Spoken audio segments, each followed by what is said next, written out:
Hello everyone, and welcome to Debonair Cyber. My name is Devin, and in today's video, we're going to be continuing down the intro to Red Team track. In this next machine called Goodgames, we're going to be turning up the heat just a little bit. We're going to be getting into some web enumeration, SQL injection, server-side template injection, 20 bucks if you got that on your bingo card, and we'll be finishing it off with some Docker escape methods. I hope you're ready. Let's get into it.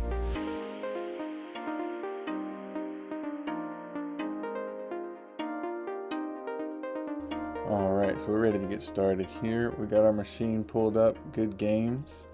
We've got the target IP address here. We can click to copy that, and we're going to bring that right over here into our virtual machine. The first thing we're going to do is move into my Hack the Box directory, and again into the VPN. We're going to make sure that we have connectivity to the environment. So we're going to sudo openvpn and make sure you download your own OpenVPN file from Hack the Box themselves. Enter that password and we're off to go. We'll know we're good to go with this IP address up in the top right. That will be your internal IP address, and we're going to back out of here and make a folder structure for Goodgames. Very good to stay organized when you're doing your pen testing. We're going to make sure we can specify the P flag to make multiple folders at the same time. Goodgames and nmap. And we're going to move into there. So we're going to kick off a quick nmap scan of all ports using the P- flag and a quick scan T4. And we're going to use that IP that we just put in, 10.10.11.130. We're going to let that run for just a second. Alright, so we got that back pretty quick. It looks like there is only one port open, so this is going to be pretty easy. We're going to specify that port 80 and doing some scripts, service detection, and we're going to output that to make sure we have it on file for later. And we're going to call those Goodgames, and we're going to once again use the IP, and we'll be right back. Alright, pretty quickly, that one is also complete. So we can see here we're running some kind of Python 3.9.2 server here. We can see that it is giving us goodgames.hackthebox back, so we can actually add this to our etc hosts file before we try to browse to it. So all we want to do there is echo that IP space goodgames.htp. And we want to pipe that into sudo t tech a etc hosts. Enter that password. And we can make sure that that is successful by tail etc hosts. We can see that that 10.11.130 is in there along with goodgames.hackthebox, so we know we're good to go. I'm going to back out of my nmap directory, and from here we can start our web enumeration. Open up our browser, and now instead of using the IP here, we can just use the host name that we just put in, http. Alright, looks like we have some kind of Goodgames website here. We got some articles we can look through, posts, socials, all kind of fun stuff in here. So we're going to poke around a little bit and let's see what we can find. Okay, after poking around for a little bit, we find ourselves here at this blog page, and grab your sword and fight the horde by admin. That's interesting. We got some similar articles, comments. What we're really interested in here, though, we could look into, maybe we can test for IDOR, maybe, but also we have this click here to log in. This is unique to this blog post, and it's telling us that if we want to leave a reply, we must authenticate. So this is going to bring up a sign up page. We can do a test.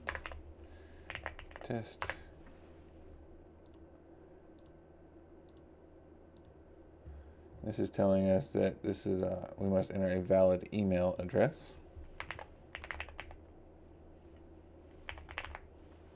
Okay. Internal server error. Interesting. Okay. So we know that's going to throw a server error if we kind of leave it alone there.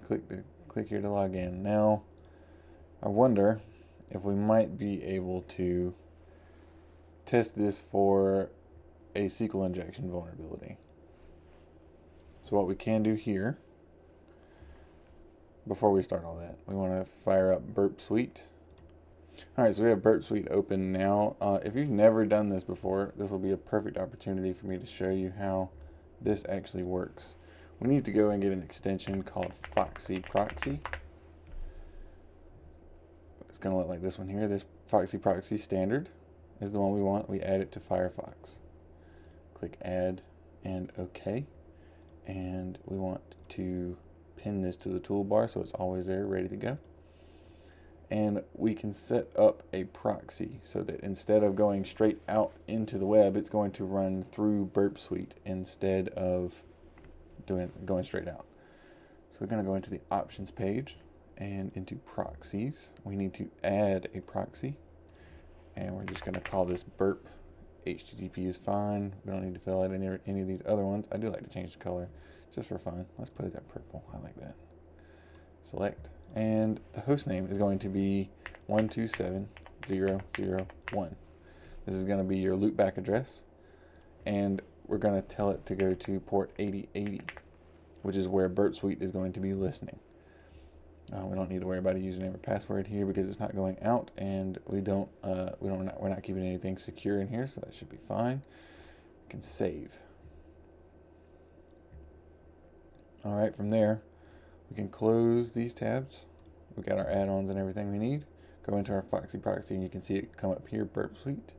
We just want to select this one. You'll see the color change.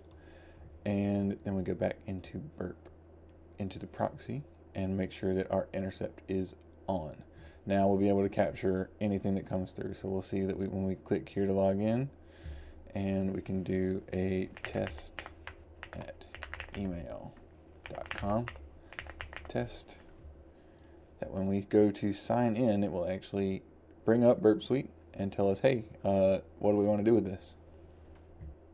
Okay, so what do we want to do with this? A very popular way to test for a SQL injection is to put in a single quote or 1 equals 1, and then we need to write a SQL comment dash dash, and a lot of people will put another dash just to make sure that you have a space after those two for the comment. We can forward that and see what happens. We see here that we have a login successful, and it's telling us welcome admin. We're redirecting you to the profile page. That's interesting. Let's go back to Burp and forward all those through. We can actually turn the intercept off here for just a second. And we can see here that we actually have this internal administration.goodgames.htb button here. You can see it down in the bottom left where that's going. And Burp Suite's going to try to stop us here. What we can actually do at this point for just a second is disable Burp Suite. Or disable the proxy, excuse me. And reload that. And we're going to say, we're having trouble finding that. For what we need to do here, we need to actually add this subdomain, this virtual host, into the Etsy hosts file next to the one that we've already added. Right now, we're trying to tell it to go somewhere it doesn't know how to go. So we go back to our terminal, and I like to use Nano for this. We're going to go down to where we have our Goodgames, and we're just going to put in this internal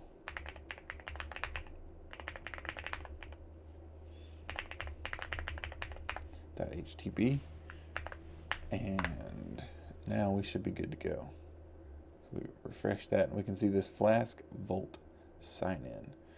Open source Flask dashboard, interesting. We have another username and password here, but the problem is we don't actually know what these credentials are right now. We basically snuck our way in here. We don't really have a legitimate set of credentials to put in here. So I think for right now, we've kind of hit a dead end here. We need to move back for just a little bit. And what I want to do is go back into blog. We know that we have a SQL injection. So that tells me that there's probably some kind of back-end database that it's going into to retrieve those credentials. What we can try to do is exploit this SQL injection even further and use a tool called SQL map and see what we can enumerate from the actual database itself. So for right now, we need to actually log out of the service. We're going to go back into this blog post. And from here, re-enable our Burp Suite proxy. Make sure that our intercept is on. And then we want to capture a login.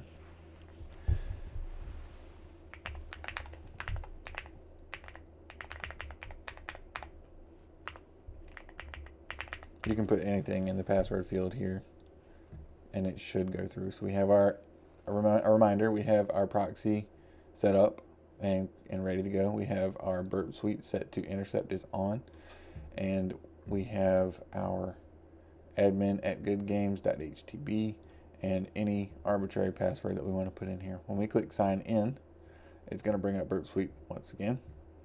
Okay, so now what we actually want to do with this request, knowing that we're going to put it into SQL map, we can edit this email before we save the request to just be an asterisk.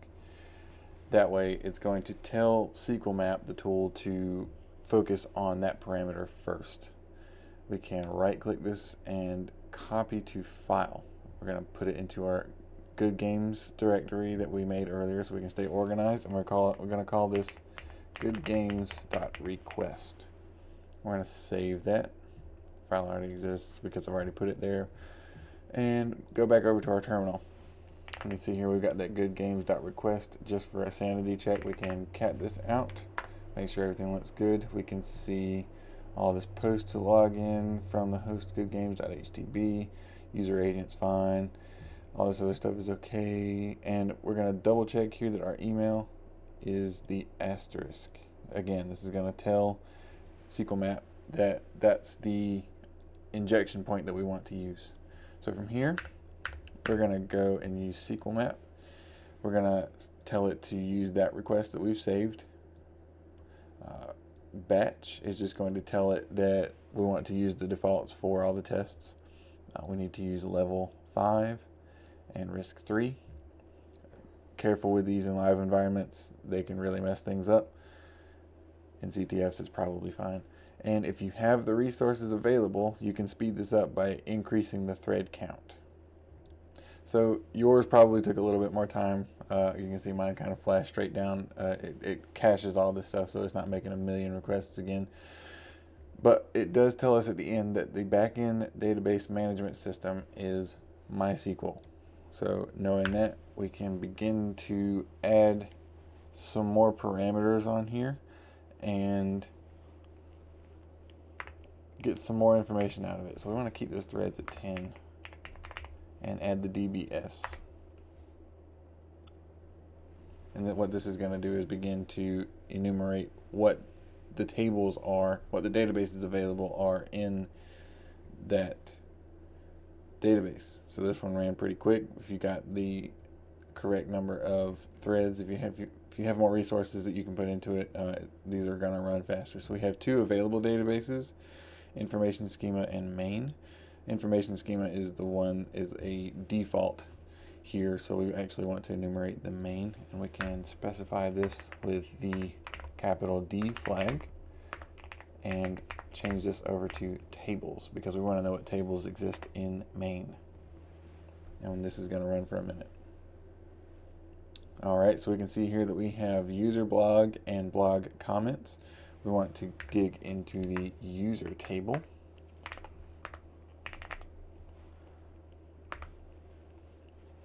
And we want to dump those files. We want to dump the database from there. All right, now with all that done, we have one entry in the user table, and that is the admin at Goodgames account. And it looks like we have a hashed password. Now we can see that it tried to do a MD5 generic password dump on this, and no clear passwords are found. What we can do though, it's telling us that this is an MD5. If we didn't know though, we could use a hash ID. You've seen this in previous videos, where it's going to tell us, hey, it could be any one of these, but in this particular case, the MD5 is the most likely. We could crack this a couple of different ways. We could use a tool called Hashcat and manually go through and do it that way, or I like using some easier tools sometimes. We can go to the internet if you have access to it and use CrackStation. Uh-oh, we still got my burp proxy enabled here. Disable that. And then we can move over here, make sure we have that hash copied correctly, and put it in here. We are not a robot for sure. Oh boy. Maybe? There we go. And we can crack the hashes. Alright, very quick.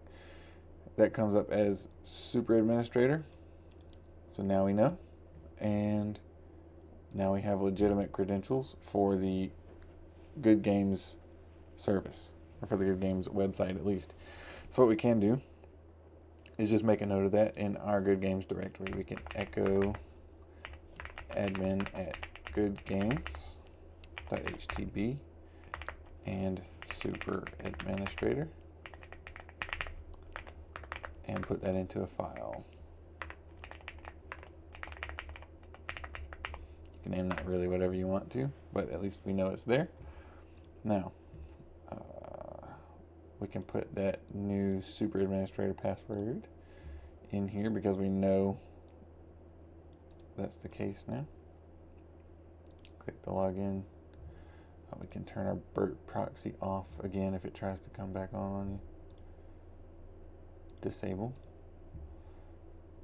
And really, just to, I see, fault, yeah, there we go. Turn the intercept off. Now let's try that again. Come back over here and log in. We're going to use admin at goodgames.htb and super administrator. Super administrator, I think I've got it copied. I'm doing it the hard way. Don't save passwords, never save. And we can see that our login is successful this time, just like before. But now we can go over to this internal administration portal and see if we've got some password reuse. We can try admin super administrator, and we log in successfully. All right, so let's dig around in here for a little bit. We have this security dashboard thing, transactions. This is interesting, but maybe not from what we're trying to do. Settings, maybe. Okay, we see here we can enter full name, birthday, email, phone. What happens? Can we just arbitrarily change this stuff? Sure, why not tomorrow? I would love to have a birthday tomorrow. Phone number is 1. Save all. So we can see these changes actually go through. So this is there's a potential vulnerability here that you can test. I had never heard of it before this machine, but there's a vulnerability called server-side template injection. A vulnerability that allows attackers to inject malicious code into a web application's template. We can look up some payloads here for SSTI. Looks like we have a good one here on GitHub. Just to test this, we have these like 3x3. What we want to look for here is if this is going to give us the actual result of 3 times 3. Birthday tomorrow. We're going to change the phone. Save all. And we can see here that indeed we get a 9 instead of a 3 times 3, that it is actually executing the code that we put in between those brackets. Okay, so, but what does this actually mean? This means that we can execute a payload that could give us a reverse shell on the machine. So what we want to do here is write out a simple one-liner for a reverse shell. In this case, I'm going to use a bash payload. And you want to change this into your internal IP and the port that you want to listen on. And we're going to pipe those into a base 64 payload to make this a little bit easier to copy and paste into. So that's going to spit out some base 64, and we're going to copy this. Okay, so with that copied, where do we put it, right? We can go back over here into our payloads list, and here we can see up here at the top, this is the one that we chose before. Let's make this a little bit bigger. We need to dig around in here a little bit until we find some system commands, and it looks like this one would be good for those purposes. Is config class init globals os popen ls. So we can replace this ls in the command with a system command, just like the bash one that we just made, and hopefully this will actually execute on the machine. So what I like to do here is bring this into a text editor where I can work with it a little bit better. We know that we need to go back and recopy this base 64 payload that we have back into the text editor, and we can replace that ls with the base 64 payload that we just put in. So after we paste this in, we need to make some small edits to make sure that this payload will execute on the machine. I want to use echo and a little encoded space here. It's going to be $ opening bracket IFS. There are going to be no spaces in between that and your echo. I have a typo here. Whoopsie. And caps. Okay, no spaces. And at the end of your base 64 payload, again, we need to use this encoded space, IFS, closing bracket. And we need to pipe that into base 64, space again.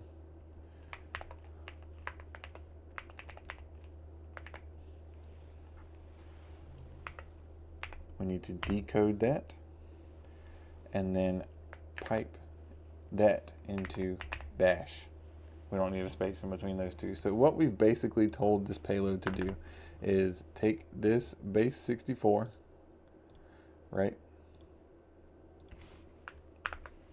And we want to space, then that's with this encoded IFS thing here.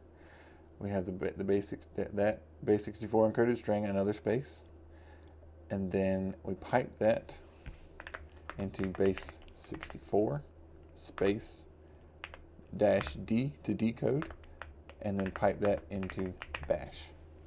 So that's how all that's working out.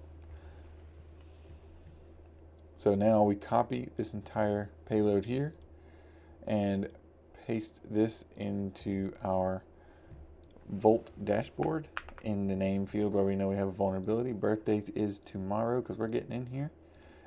We're gonna change our phone number there, and before you execute that, you need to set up your listener, netcat lvnp 4444, because that's what I have put into my payload here.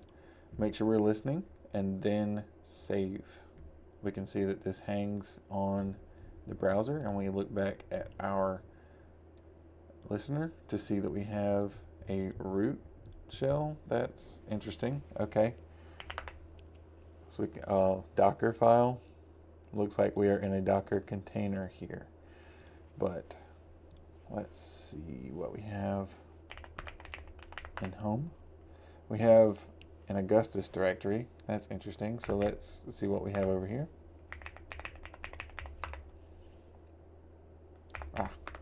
Home Augustus. And here you can see your user flag. Alright, so we're just going to do a little bit more enumeration here in this home directory and see what we can find. We see here another pointer to the fact that we're in a Docker container. We see the 1000, the UID of Augustus instead of the username itself. That's pretty typical with a Docker container that you'll see that. We have user profile bash RC. Nothing. If we had bash history, that would be notable, but it's routing directly to dev null. So nothing here in particular. But we know that we're in a Docker container. We can check to see if there are any shared directories with the host machine. So we can use the mount command. That's going to spit all kind of stuff out. But pretty close to the bottom here, we can see dev SDA1. We have the home Augustus folder here that is shared with the Docker container. And that we have read-write access over that directory. That is a very important note. We also have a handful of others here that we have read-write access over at the host name, at the hosts. Those may come in handy as well. But the interplay here between a root user on the Docker container and having read-write access over the home folder, we might be able to play around with something here. So we need to do a little bit more enumeration though before we can get to that point. Let's run an ifconfig and see what we have. So we see this 172.19.02 IP address. We know that Docker tends to name the host machine the first in the address space. So we can kind of make an assumption here that 172.19.01 is the host of the Docker container. So what we want to try to do next is do a port scan on the host and see what is available there. So we can nmap 172.19, excuse me, 02. And we see that nmap is not found. We're going to have to do this the hard way. Okay, so you can see here that I have unsuccessfully attempted to copy and paste that command. But now we're going to put this into our text editor for port in 0 to 1000 should be good. That's going to at least hit your common ports. We need a semicolon, do timeout 1 bash c dev tcp, just like we did with the bash one-liner for the reverse shell. 172.19.01, remember, because that's the IP of the host, we can kind of assume. And we want to specify that port that we did earlier. This is going to map here. We use the $sign to make that distinction. And dev null to dev null. This is going to say, okay, we don't really need to do anything with that, but any errors too are going to go into dev null as well. And then for those that are successful, and echo port. This is going to give us the port number again from the beginning is open. Close the quote, semicolon, done. Now that we have all this in one line, we can copy and paste over. Pretty quickly we can see 22 and 80 are open. Okay, so now we know that the host is listening on SSH and HTTP. How are we going to get over there? The first thing we need to do before we move any further is make sure that we are in a fully interactive shell. So we're going to use script dev null dash. Cool. And then we can SSH Augustus at 172.19.0.1. And what we want to do here is check for password reuse on both the root and Augustus accounts, because we can assume that root is on the host as well as this Augustus, because we've seen the path that is shared from the host. Yes, and we can try super administrator.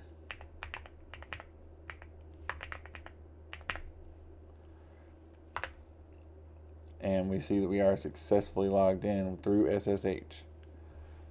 Alright, so we found out earlier that the home directory that we are in right now, print working directory, this home Augustus, is shared with the Docker container.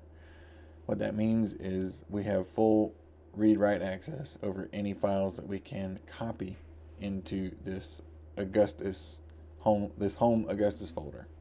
So we can kind of trick this and say give root the ownership of a copy of bash in the Docker container, and those privileges will remain true even when we get back on this copy of the machine. This copy of the directory, the home directory. So what we can do is copy bin bash into our Augustus directory here, and then we exit out of this SSH session. That brings us back into the Docker container. We can confirm that with the if config. We can see here that we're on 172.19.0.2, and we can change the ownership of bash to root, and we can change the permissions on that as well with change mod 4755. That's going to set the SUID, give full ownership over the user, over the root account, and then read and execute over the other two groups there. And we need to specify bash. So now we can LSLA and check that all of these things are true for this bash. We're gonna, RWS, setting that there. Read and execute for the other two groups. Everything looks good. All right, so now we need to SSH back into the Augustus at 172.19.0.1. We know the password here. And then all we have to do is execute the local bash that we have here in the home directory and specify the P flag. And we can see that we have an effective UID of root. So now let's we can go to the root directory and get your root flag. And with that, I think we're ready to wrap up today's video. So as a reminder, we went over some web enumeration techniques, SQL injection, lots of fun there, server-side template injection, brand new one for me, and Docker escape methods. Again, turning the heat up on this one a little bit, but I had a lot of fun with it, and I hope you did too. As always, if you're enjoying the content here, please don't forget to like and subscribe, and we'll see you in the next one.